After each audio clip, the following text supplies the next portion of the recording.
সুপ্রভাত। আর রোজ ঘুম থেকে উঠেই দেখি এই পেপারওয়ালা, মুরগিওয়ালা, দুধওয়ালা সবাই আজকে তাড়াতাড়ি চলে এসছে। না না, আমারই ঘুম থেকে উঠতে লেট হয়ে গেল। আর সকালবেলা ঘুম থেকে উঠে বাসি কাজ করতেও দেরি হলো। জানো তো, ঘুম থেকে দেরি করে উঠলে পরে সব কাজই দেরি হয়ে যায়। আর এদিকে বরমশাই সকালবেলা ঘুম থেকে উঠেই আমাকে মাংস দিয়ে গেছে। বলল, আজকে বউ তুমি তাড়াতাড়ি রান্নাটা সেরে নিও, আমি আজকে কাজে থেকে তাড়াতাড়ি চলে আসব। আর এদিকে আমার হোলা সোনা, আমার বড় মেয়ে সবাই ঘুম থেকে উঠে গেছে।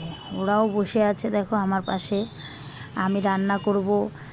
আমার ছেলে মেয়ে দুজনেই বলছে, মা আমাকে আজকে একটা কষা মাংস দিও তো। তো আমি বললাম, ঠিক আছে, একটা কষা দিয়ে দেবো, দুজনে মিলে ভাগ করে খাবি। আজ মাংসগুলো অনেক বড় বড় আছে তো তাই। আর এদিকে হলুর দাদু বলছিল আজকে আসবে, তাই আমি বললাম ঠিক আছে তাহলে এসো, আমিও মাংস রান্না করছি। আজকে ওর বাবা অনেকগুলোই মাংস দিয়ে গেছে।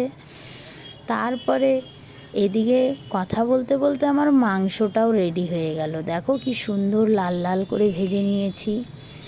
তারপরে মাংসটা নামিয়ে নিয়ে কিছু ফোড়ন দিয়ে দিলাম।